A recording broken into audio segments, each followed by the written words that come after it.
Hello my YouTube family, welcome to my channel. मैं महाकाल की दीवानी आप सभी को भी महाकाल का दीवाना बनाने आई। तो वीडियो को ध्यान से सुनिएगा बिना स्किप करके, और अगर आप इस चैनल पर नए हैं तो इस चैनल को सब्सक्राइब कर लीजिए। ओके। एक बार पार्वती ने भगवान शिव शंकर से पूछा, ऐसा कौन सा श्रेष्ठ तथा सरल व्रत पूजन है जिसे मृत्यु लोक के प्राणी आपकी कृपा सहज ही प्राप्त कर लेते हैं। उत्तर में शिवजी ने पार्वती को शिवरात्रि के व्रत का विधान बताकर यह कथा सुनाई। एक गांव में एक शिकारी रहता था। पशुओं की हत्या करके वह अपने कुटुंब को पालता था। वह एक साहूकार का ऋणी था, लेकिन उसका ऋण समय पर न चुका सका। क्रोधवश साहूकार ने शिकारी को शिव मठ में बंदी बना लिया। संयोग से उस दिन शिवरात्रि थी। शिकारी ध्यान मग्न होकर शिव संबंधी धार्मिक बातें सुनता रहा। चतुर्दशी को उसने शिवरात्रि की कथा भी सुनी।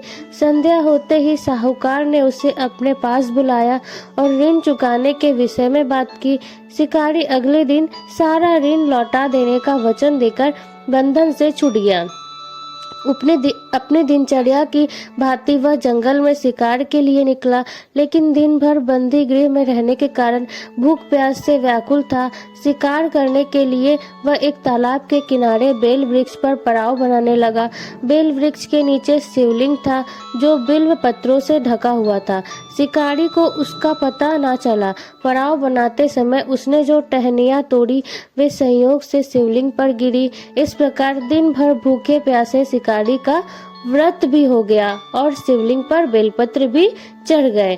एक पहर रात्रि बीत जाने पर एक गर्भिणी मृगी तालाब पर पानी पीने पहुंची। शिकारी ने धनुष पर तीर चढ़ाकर ज्यों ही प्रत्यंचा खींची। मृगी बोली, मैं गर्भिणी हूँ, शीघ्र ही प्रसव करूंगी। तुम एक साथ दो जीवों की हत्या करोगे, जो ठीक नहीं है। मैं अपने बच्चे को जन्म देकर शीघ्र ही तुम्हारे सामने प्रस्तुत हो जाऊंगी, तब तुम मुझे मार लेना।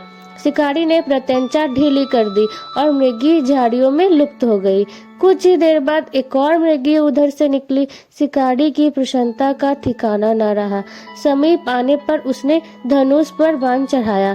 तब उसे देख मृगी ने विनम्रता पूर्वक निवेदन किया, हे पारधी, मैं थोड़ी देर पहले ही ऋतु से निर्वृत्त हुई हूँ, कामातुर विरहिणी हूँ, आप अपने प्रिय की खोज में भटक रही हूँ। मैं अपने पति से मिलकर शीघ्र ही तुम्हारे पास आ जाऊंगी। शिकारी ने उसे भी जाने दिया। 2 बार शिकार को खोकर उसका माथा ठनका। वह चिंता में पड़ गया। रात्रि का आखिरी पहर बीत रहा था। तभी एक अन्य मृगी अपने बच्चों के साथ उधर से निकली। शिकारी के लिए यह स्वर्णिम अवसर था। उसने धनुष पर तीर चढ़ाने में देर न लगाई। वह तीर छोड़ने ही वाला था कि मृगी बोली, हे पारधी, मैं इन बच्चों को पिता के हवाले करके लौट आऊंगी, इस समय मुझे मत मार। शिकारी हंसा और बोला, सामने आए शिकार को छोड़ दूं? मैं ऐसा मूर्ख नहीं। इससे पहले मैं 2 बार अपना शिकार खो चुका हूँ। मेरे बच्चे भूख प्यास से तड़प रहे होंगे। उत्तर में मृगी ने फिर कहा, जैसे तुम्हें अपने बच्चों की ममता सता रही है, ठीक वैसे ही मुझे भी। इसीलिए सिर्फ बच्चों के नाम पर मैं थोड़ी देर के लिए जीवन दान मांग रही हूँ। हे पारधी, मेरा विश्वास कर, मैं इन्हें इनके पिता के पास छोड़कर तुरंत लौटने की प्रतिज्ञा करती हूँ। मृगी का दिन स्वर सुनकर शिकारी को उस पर दया आ गई। उसने उस मृगी को भी जाने दिया। शिकार के अभाव में बेल वृक्ष पर बैठा शिकारी बेल पत्र तोड़ तोड़कर नीचे फेंकता जा रहा था। पौ फटने को हुई तो एक हष्टपुष्ट मृग उसी रास्ते पर आया। शिकारी ने सोच लिया कि इसका शिकार वह अवश्य करेगा। शिकारी की तनी प्रत्यंचा देखकर मृग विनीत स्वर में बोला, हे पारधी भाई, यदि तुमने मुझसे पूर्व आने वाले 3 मृगियों तथा छोटे छोटे बच्चों को मार डाला है तो मुझे भी मारने में विलम्ब न करो, ताकि उनके वियोग में मुझे एक क्षण भी दुख न सहना पड़े।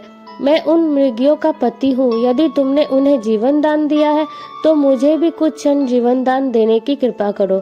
मैं उनसे मिलकर तुम्हारे सामने उपस्थित हो जाऊंगा।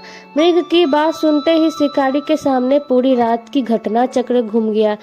उसने सारी कथा मृग को सुना दी। तब मृग ने कहा, मेरी तीनों पत्नियां जिस प्रकार प्रतिज्ञाबद्ध होकर गई है, मेरी मृत्यु से अपने धर्म का पालन नहीं कर पाएगी। अतः जैसे तुमने उन्हें विश्वास पात्र मानकर छोड़ा है, वैसे ही मुझे भी जाने दो। मैं उन सबके साथ तुम्हारे सामने शीघ्र ही उपस्थित होता हूँ। उपवास, रात्रि जागरण तथा शिवलिंग पर बेलपत्र चढ़ाने से शिकारी का हिंसक हृदय निर्मल हो गया था। उसमें भगवत शक्ति का वास हो गया था। धनुष तथा बाण उसके हाथ से सहज छूट गए। भगवान शिव की अनुकंपा से उसका हिंसक हृदय कारुणिक भाव से भर गया। वह अपने अतीत के कर्मों को याद करके पश्चाताप की ज्वाला में जलने लगा।